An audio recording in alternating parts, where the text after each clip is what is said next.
Selamat petang, salam sejahtera. Terima kasih karena bersama dengan saya di Nazili Unity Channel. Diucapkan tahniah, sabas, dan kita bersyukur kerana selepas diramalkan kononnya Anwar Ibrahim tumbang pada bulan 8 yang lepas, masih lagi tidak menjadi kenyataan. Bahkan usaha-usaha demi usaha dilakukan oleh pembangkang untuk cuba menjatuhkan Anwar Ibrahim, walaupun ianya sepatutnya dijatuhkan melalui pilihan raya, tetapi masih terdapat usaha demi usaha dilakukan untuk menjatuhkan Anwar Ibrahim di tengah perjalanan penggal perkhidmatan beliau sebagai Perdana Menteri.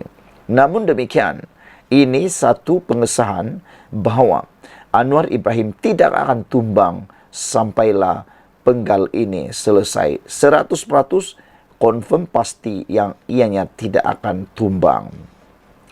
Sokongan terbuka GPS kepada Anwar hingga PRU16 sudah boleh membuatkan kerengga-kerengga berhenti gugat kerajaan.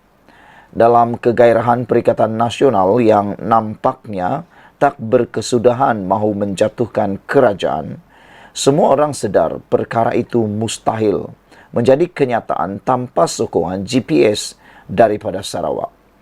Ini kerana GPS mempunyai 23 ahli parlimen dan jumlah itu boleh dikira penentu yang sangat penting kepada sebarang perubahan kerajaan.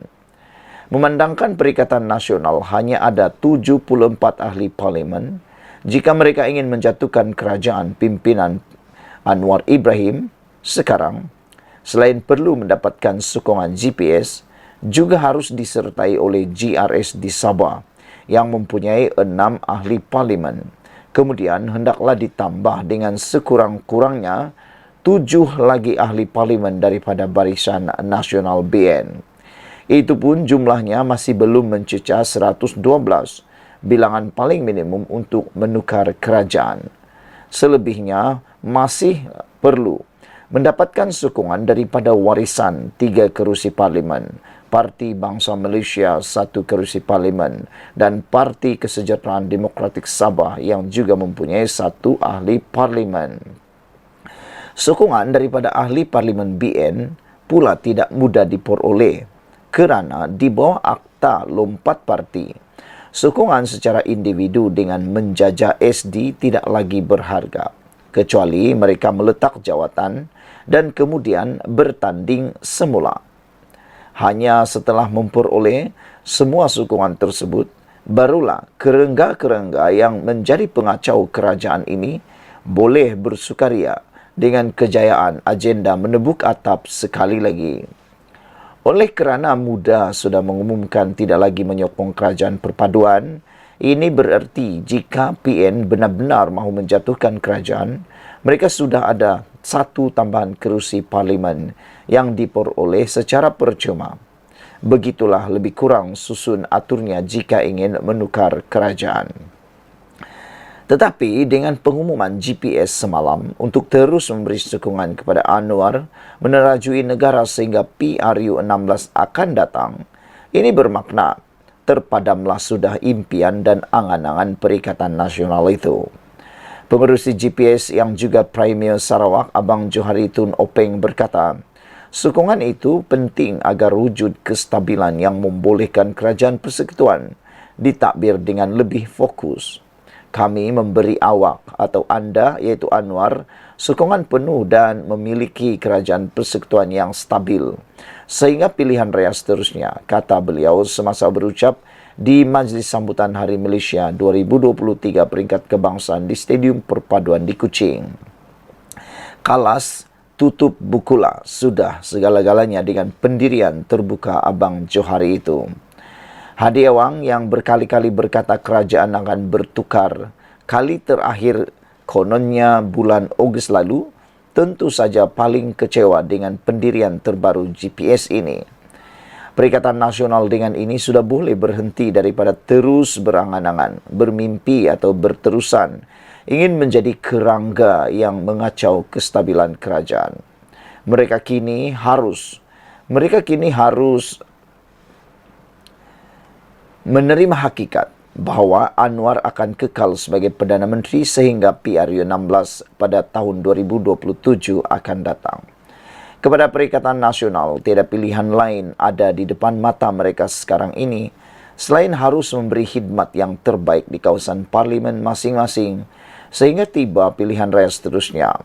Dalam hal ini, kebetulan baru-baru ini ada ahli parlimen PN sudah mula mengeluh di dalam parlimen sebab kekeringan wang untuk berkhidmat kepada rakyat sehingga katanya terpaksa mengguna wang sendiri untuk bersedekah. Inilah masanya untuk Perikatan Nasional datang kepada Anwar bagi memuktamadkan perjanjian keyakinan dan pembekalan atau CSA agar semua wakil rakyatnya boleh berkhidmat dengan lebih baik kepada rakyat di kawasan masing-masing. Tetapi CSA itu hanyalah berkaitan peruntukan pembangunan saja. Dengan imbalannya, mereka harus menyokong memberi sokongan kepada semua rang undang-undang yang dibentangkan kerajaan di parlimen. Inilah yang dilakukan oleh Anwar selaku Ketua Pembangkang ketika era pentadbiran Ismail Sabri Yaakob sebelum ini. Kepada ahli parlimen PN yang bersungut ketiadaan wang itu adalah diperingatkan bahawa duit untuk sedekah kepada pengundi kenalah guna duit sendiri. Namanya pun sedekah. Takkan kerajaan juga kena bagi. Duit untuk sedekah tidak termasuk dalam peruntukan CSA. Duit gaji sebagai ahli parlimen yang banyak itulah yang patut diguna untuk sedekah dan apa-apa belanja yang berkaitan. Sekian dulu untuk kali ini. Jangan lupa tinggalkan komen anda. Sila tekan butang subscribe. Malaysia kita punya, kita jaga sama-sama, cintai Malaysiaku. Bye-bye. Selamat petang, salam sejahtera. Terima kasih kerana bersama dengan saya di Nazlin Unity Channel. Kali ini giliran Tun Mahathir disekolahkan pula. Mahathir mungkin dah lupa tetapi diingat pula oleh netizen tentang perkara lain lampau yang pernah dilakukan oleh Mahathir, pernah diluahkan oleh Mahathir dan pernah diperkatakan oleh Mahathir. Kali ini giliran netizen mengorek kembali apa kata-kata Mahathir dan apa pula yang sedang berlaku sekarang. Sebelum kita teruskan ulasan kali ini, jangan lupa tinggalkan komen anda, tekan butang subscribe, itu percuma. Saudara-saudara sekalian, ramai netizen yang mengatakan bahawa tindakan Tun Mahathir terkini bersama dengan pemimpin daripada PAS adalah seperti mereka lupa tentang apa yang pernah berlaku. Dan mereka kata, adakah ini politik, real politik yang mana musuh boleh menjadi kawan, kawan pula boleh menjadi musuh. Ini apabila penasihat tak rasmi Negeri Perikatan Nasional, apabila Mahathir menjadi penasihat tak rasmi Negeri Perikatan Nasional, menurut Lim Kit Siang itu adalah seperti menjilat ludah sendiri. Lim Kit Siang berpandangan peranan Dr. Mahathir Mohamad kini sebagai penasihat tidak rasmi untuk 4 negeri yang ditakbir Perikatan Nasional tidak selari dengan kritikannya terhadap Presiden PAS Abdul Hadi Awang sebelum ini. Tokoh veteran DAP itu membangkitkan buku Mahathir bertajuk Capturing Hope, The Struggle Continues for a New Malaysia yang diterbitkan selepas keruntuhan pentadbiran Pakatan Harapan PH pimpinannya yang mengandungi sejumlah kritikan terhadap pandangan Hadi.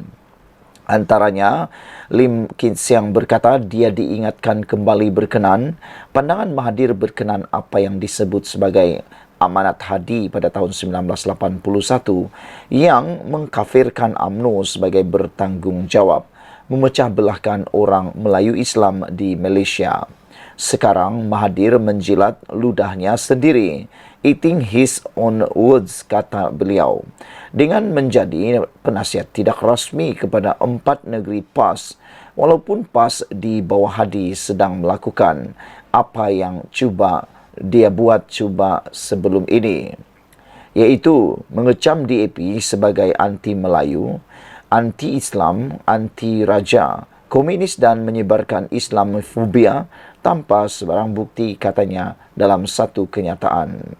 Lim Kit Siang juga memetik petikan dalam buku Mahathir yang menyentuh amanat Hadi yang menurutnya sekian lama menjadi panduan ahli dan penyokong PAS.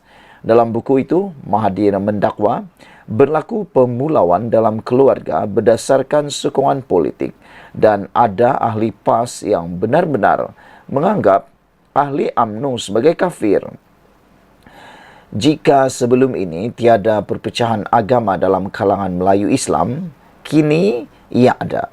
Dan jurang itu dalam, bukan berpunca daripada ajaran Islam, tetapi politik, kata Mahathir yang memimpin UMNO pada dekad 80-an dan 90-an, di mana PAS merupakan seteru politik utama parti UMNO ketika itu.